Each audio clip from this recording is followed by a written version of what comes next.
او زما خیال دی چې د نوې نسل په دې شاعرانه تاسو چې کوم همیشه خلکو یاد کړی چې یاره دی مزاح لیکي او سیریس نه لیکي نو دا نظمونه چې دي دغه مزاح یو ذره نشته او مکمل سنجیده نظمونه دي او هغه ادب برای زندگی چې کوم دی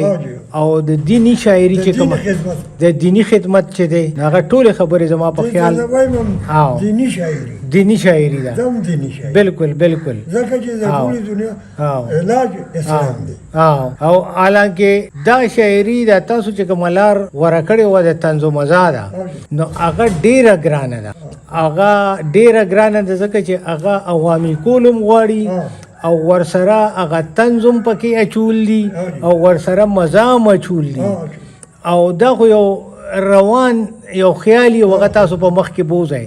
نو دا به ډېر ښکلی دغه وکړي چهره خلکو ته او دې سره به زه یادونه ترجمه به لیکم دې نظم سره صحیح دی جی چې دغه دا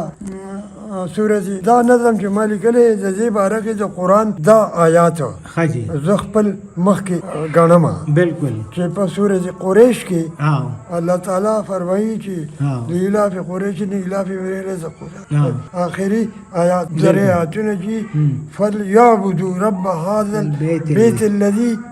أطعم من جوع وآمن من خوف دا د دې آیات دا دوه ټکي دا یو ټکی د دې نظم دی بالکل دا اطعم من جوع دا نظم د دې آیات پر انا کې لیکل بالکل او دا دویم نظم د دې دا وآمن من خوف دا امن نظم په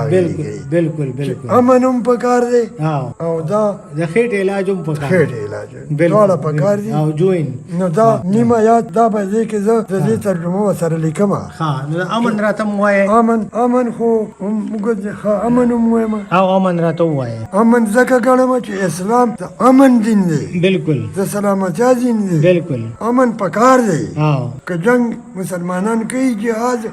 نو چې امن نه نو اله کوي بالکل د امن د پاره کوي بالکل جنگ د پاره جنگ نه بالکل په امن بنا شوی دی نظام د کائنات په امن بنا شوی دی بنیاد دی په امن بنا شوی دی نظام د کائنات په امن مستحکم دی انتظام د کائنات په امن خو روان دی صبح و شام د کائنات په امن خو روان دی صبح و شام د کائنات په امن دی بس امن دی پیغام د کائنات بس امن دی پیغام د کائنات دا ځکه چې په امن پټ راز دی د حیات دا ځکه چې په امن کې پټ راز دی د حیات دا ځکه چې په امن کې پټ راز دی د حیات په امن کې غږیږي چې کوم ساز دی د حیات په امن کې غږیږي چې کوم ساز دی د حیات په امن کې جمجم دی خیر عزیزه خوشحالی ده په امن کې د هر څه آبادی او سوکالی ده په امن کې هم حسن دی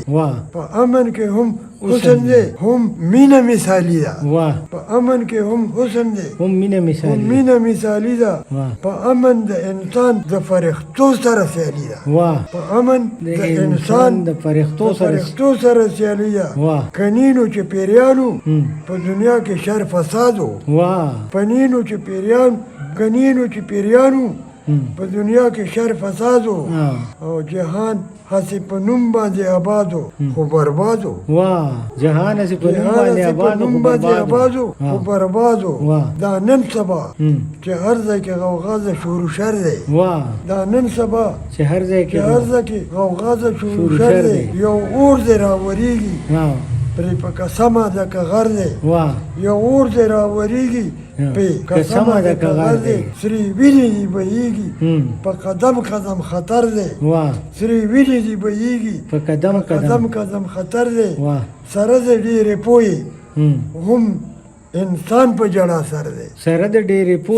ډېرې پوهې هم انسان په جړا سر دی غرض دی جهالت دی تعصب دی سرتیزی ده غرض دی جهالت دی تعصب دی سرتیزی ده انسان نمینه اوتی دا هم. انسان نمینه اوتی دا هم. هر ځای کې خون ریزی دا واه انسان نمینه اوتی دا هر ځای کې خون ریزی دا واه الله دې هم. دې علم ولا واه د امن شعور ورکی الله دې علم له د امن شو الله دې علم ولا د امن شعور ورکی واه الله دې عالمان ولا هم. الله دې عالمان ولا هم.